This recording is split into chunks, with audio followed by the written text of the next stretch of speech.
गुरुर्ब्रह्मा गुरुर्विष्णु गुरुदेवो महेश्वर गुरु साक्षात् परब्रह्म तस्मै श्री गुरुवे नमः। मातापितृभ्यो नमः। श्रीमन्नारायण रामानुजतिभ्यो नमः। ओं श्रीमते रामानुजाय नमः। ओं नमो वेंकटेशाय।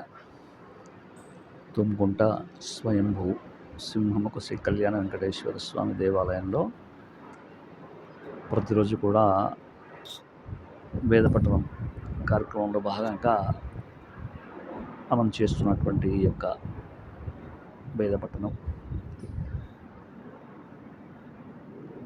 యజుర్వేదంలో దాని విశిష్టత గురించి మనం తెలుసుకుంటున్నాము. ఈరోజు ఉపమ అనేటువంటి విషయాన్ని మనము తెలుసుకునే ప్రయత్నం చేద్దాం. అర్థపరమైన చమత్కారాన్ని కూడా వేదకవి విస్మరించలేదు.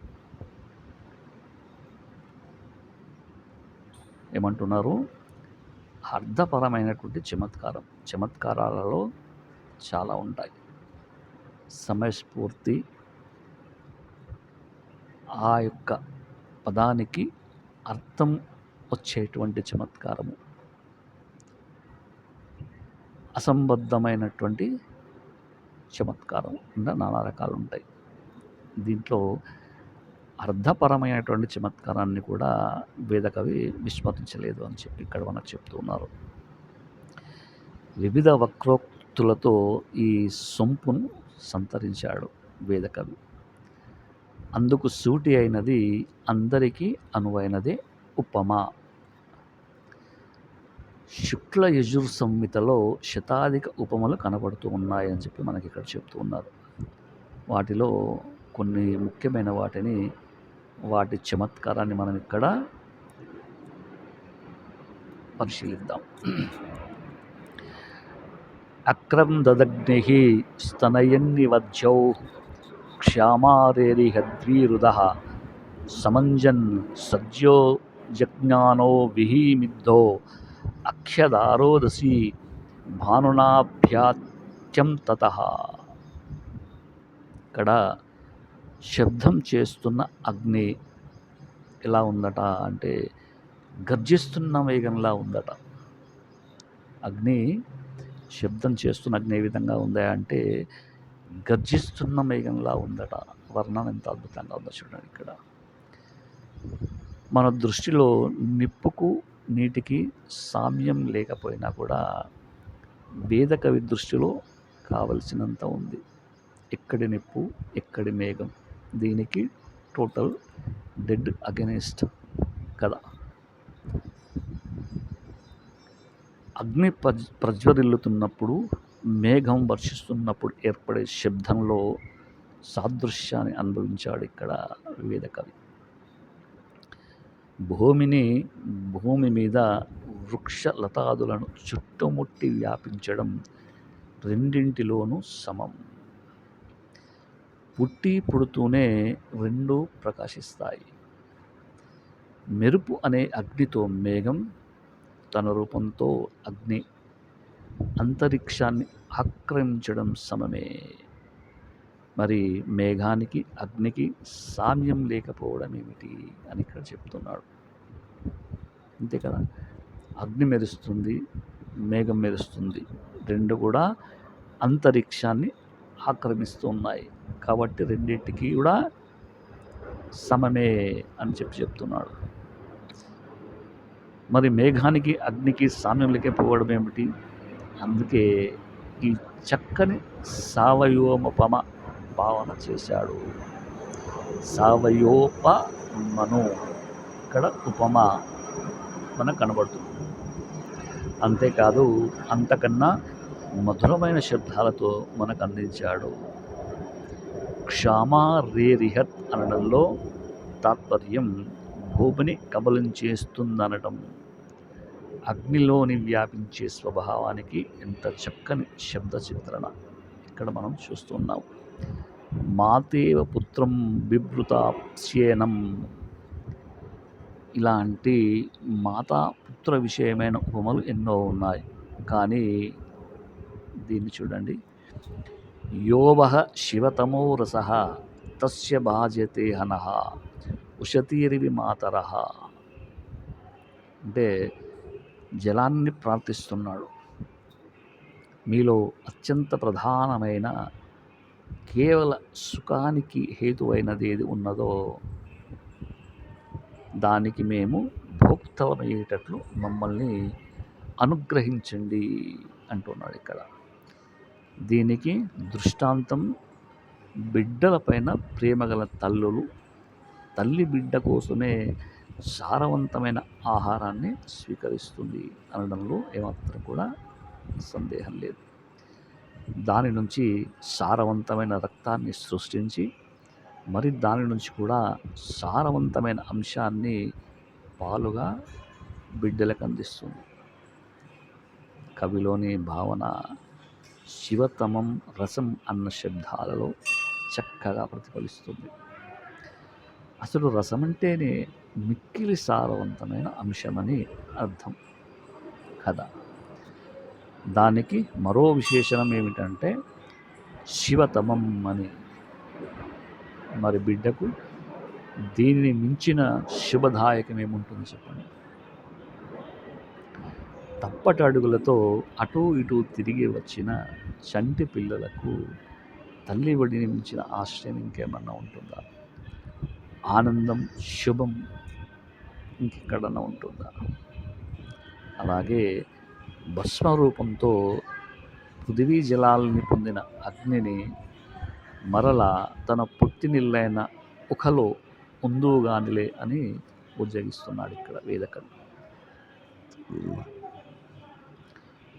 పునరాసజ్య సదన మపశ్య పృథివీమగ్నే శేషే మాతుర్యదోపస్థేంతర్స్యా శివతమః.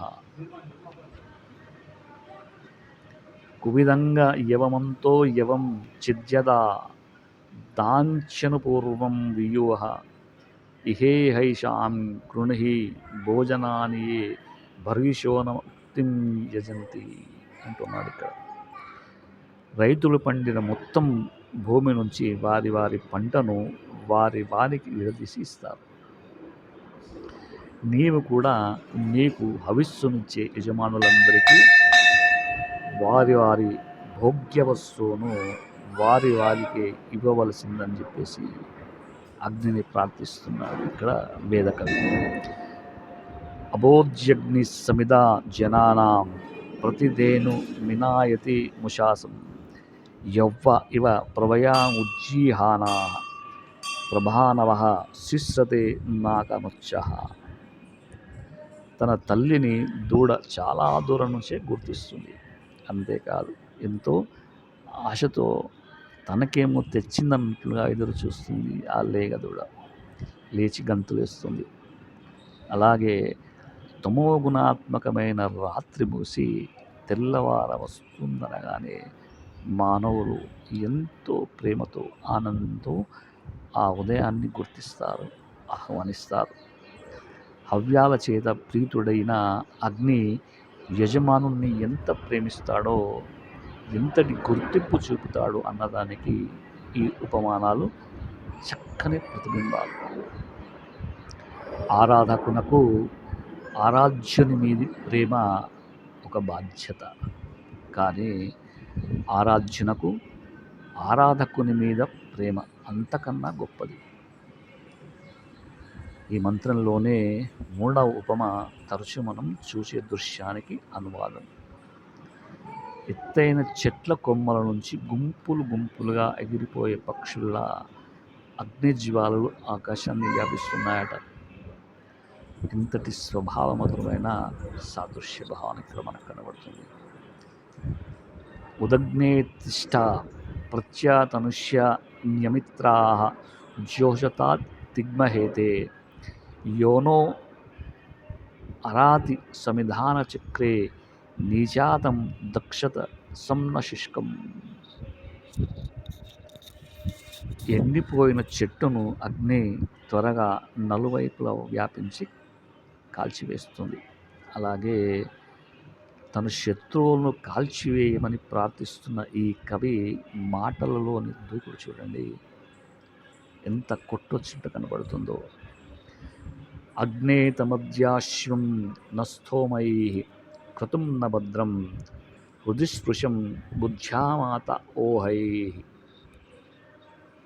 సత్పురుషులు ఒక సంకల్పం చేసిన తర్వాత మనస్సులో మళ్ళా మళ్ళా దాన్ని వృద్ధి పొందిస్తూనే ఉంటారు. ఇలా ఆ సంకల్పం కార్యరూపం దాల్చే వేళకు పెరిగి పెరిగి ఎంతో గొప్పదవుతుంది. అలాగే నీ యజ్ఞాన్ని నేను అంత గొప్పగా ఆచరిస్తానని ప్రతిజ్ఞ చేశాడు వేదకవి. మహనీయుల సత్సంకల్పంతో ఉపమ తన సంకల్పానికి మరింత సౌందర్యాన్ని చేకూర్చింది. అశ్వమేధంలో స్తోత్ర సంఖ్య చాలా హెచ్చు. అందుకే పెంపు చేయడానికి వైదికో ఉదాహరణగా దాన్ని ప్రస్తావించాడు.